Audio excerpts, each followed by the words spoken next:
በስተመጨረሻም ቢኒያም አሁን ላይ በማን እንደታገተና በሕይወት እንዳለ ታውቋል። እስቲ ቢኒያም ባለመሞቱና በሕይወት በመኖሩ ደስ ያላችሁ ካላችሁ ይህንን ቪዲዮ ላይክ በማድረግ ጀምሩት። ከዚህ በኋላ የምናየው በሐረግ ድራማ ላይ በክፍል 89 ምን እንደሚፈጠሩ ቀንጨብ አድርጌ የማሳያችሁ ይሆናል። ዋነኛው ምክንያት ቢኒያም የታገተበት ምን ይመስላችኋል? የመጀመሪያው ነገሮቹን እንዳለ ያፌት ላይ እንዲላከኩና ናታን ቤተሰቦችና የያፌት ጋር ሙሉ ለሙሉ ጦርነቱን ለማስነሳት ሲባል የተደረገ ነገር ነው። ወይንስ ይሄ አጋች አሁን ላይ የሚሰራለት ሰው ወይንም ከላዩ የሚያዘው ሰው ይኖር ይሆን? ያንንም የሚያደርጉ ሰዎች እነማን ናቸው? ቢኒያም አሁን ላይ ዋና ነገሩ በሕይወት መኖሩ ነው። ጽዮን፣ ቤዛ፣ ናታን እና ገነት በጣም ተጨንቀዋል። እየተነገራቸው የነበረው አሁን ላይ ቢኒያም ሞቷል ተብሎ ነበረ። በሕይወት እንዳለ የሚያውቀው አንድ ሰው ብቻ ነው። እሱም ያፌት። ያፌት ይህንን ነገር ቀለል አድርጎ አይቶታል። ቢሞትና የሆነ ነገር ቢፈጠርበት ኖሮ ወዲያውኑ ነበር የምንሰማው። ነገር ግን አሁን ላይ ያፌት ትልቅ ችግር ውስጥ የገባበት፣ ፖሊሶች የጠረጠሩት፣ ናታንም የጠረጠረው፣ ኤፍራታም ሳትቀር የጠረጠረችው ያፌትን ብቻ ነው። ያፌት ይህን ሁሉ ነገር ለራሱ ለማጽዳት ሲል አሁን ቢኒያምን ከራሱ ካለበት ጎልጉሎ ማውጣት አለበት። ራሱ እንዳላረገው ሙሉ ለሙሉ እምነት ነው ያለው። ነገር ግን ፖሊሶቹ እንኳን ወስደውት ጠይቀውታል፣ ምናልባት ከቢኒያም ጋር የሚያገናኘው ነገር ካለ ብለው። ታዲያ ለፖሊሶቹም የመለሰላቸው መልስ በኩራት ያለበትን ድረስ ሄጄ እማመጣላችሁ ይሆናል፣ ሞቶ እንኳን ከሆነ ቆፍሬ ሬሳውን አመጣላችኋለሁ ብሎ በራሱ በኩራት ተናግሯል። ታዲያ ይህን ነገር ለማድረግ ቢያንስ 2 ቀን ቢፈጅበት ነው። ወዲያው እንዳወጣው ግን ማን ከጀርባ እንዳለ ማወቅ ይፈልጋል። አሁንም ቢሆን ያፌት የሰለቸው ነገር ቢኖር አሁን ላይ የራሱ እኩል ሰዎች ተቀናቃኞች አሉት። እነሱ ከስር ከስር እየሄዱ ለሱ ችግር እየፈጠሩለትና እንቅፋት እያደረጉለት ነው ያሉት።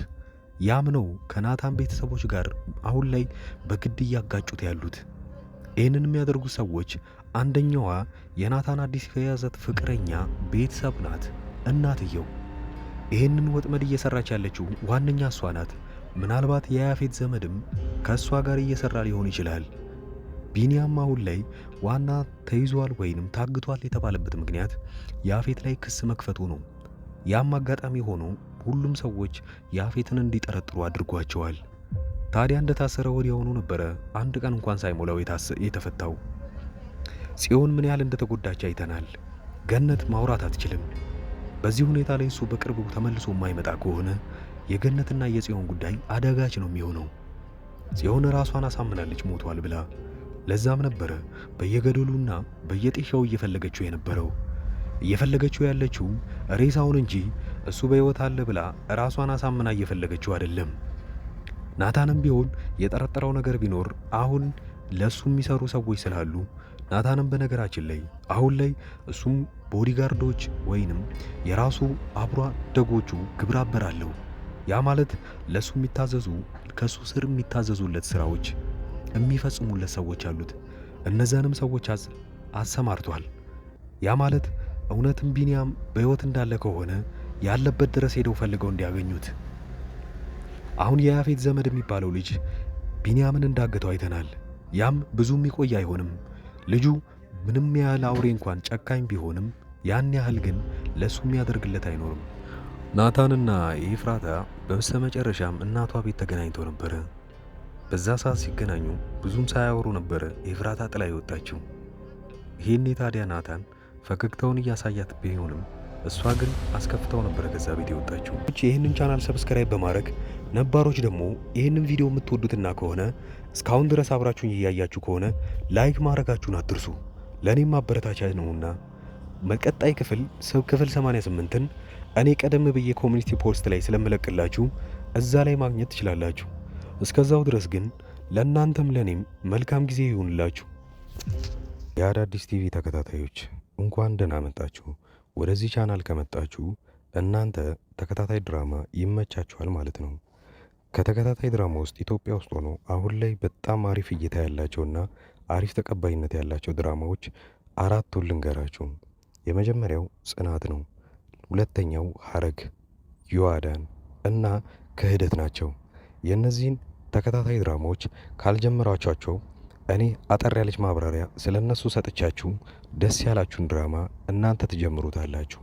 የመጀመሪያው ጽናት ድራማ ብዙዎቻችሁ የምትወዱት ይሆናል። ምክንያቱም ምናልባት ከአረብ ሀገር ሆናችሁ የምታዩ ሰዎች ካላችሁ ይሄ ድራማ ለእናንተ ነው። ጽናት ከሀገር ቤት ወደ ከተማ ትመጣና ወደ ውጪ እስክትሄድ ድረስ አንድ ቤት ውስጥ ተቀጥራ እየሰራች ነው። ታዲያ የቀጠሮ ቀኗን ወይንም የበረራ ቀኗን እየጠበቀችና ብዙ ክፍያ ካደረገች በኋላ ያን ስትጠባበቅ እዛ ሰራተኝነት የተቀጠረችበት ቤት ውስጥ እየሰራች እያለ አንድ ትልቅ ነገር ይፈጠራል። ከአሰሪው ልጅ ጋር ግንኙነት ትጀምርና ብዙም ሳይቆይ ነገሮቹ ይበላሻሉ። በዚሁ ላይ የሚያጠነጥን ፊልም ነው። ሁለተኛው ሐረግ ድራማ ላይ ሁለት በትንንሽነታቸው የሚታወቁ በአባት አንድ የሆኑ ወንድማማቾች ነገር ግን ካደጉ በኋላ በጣም ትልቅ ጠላት ሆነው እዛ ላይ የምናየውን ነገር አብረን እናያለን። ፍቅረኛ ይነጣጠቃሉ፣ ንብረት ይነጣጠቃሉ፣ ነገር ግን ወንድማማቾች እንደሆኑ አያውቁም። ሐረግ ድራማ እዚህ ነገር ላይ ነው የሚያጠነጥነው። ዮአዳን አንዲት ምስኪን ሴት በባህል ሀብቶችና በትልልቅ ሰዎች የእሷ የሆነን ነገር ለመንጠቅ ሲሞክሩና እሷ ግን ብልጠትነቷን ከነሱ በላይ የምታሳየቸው ፊልምና ብዙ ታሪኮች ያለበት አሪፍ ድራማ ነው። ሌላኛው ክህደት ነው። ክህደት የሚለው ፊልም አሁን ላይ በጣም አሪፍ እየታየ ያለ ነው። ክህደት አንድ ጓደኛውን በጣም የሚወዱት ሁለት ጓደኞች አሏቸው። ታዲያ በዚህ ጊዜ ጓደኛው የልቤ ጓደኛ ናቸው ብሎ ለእነሱም ማያረገው ነገር የለም። ብዙ ነገር አድርጎላቸዋል። ነገር ግን ትንሽ እንደቆየ ይታመምና በጣም እርዳታ ሲፈልግ ከጓደኞቹ የሚጠብቀውን እርዳታ ሳያገኝ ይቀርና ይልቁኑ በዛኑ ልክ ይጠቀሙበታል። ይሄኔ ታዲያ እሱ ካወቀ በኋላ ምንን ማድረግ እንዳለበትና እንዴት ከነዚህ ጓደኞች ሊበቀል እንደሚችል የሚያሳይ አሪፍ ፊልም ነው።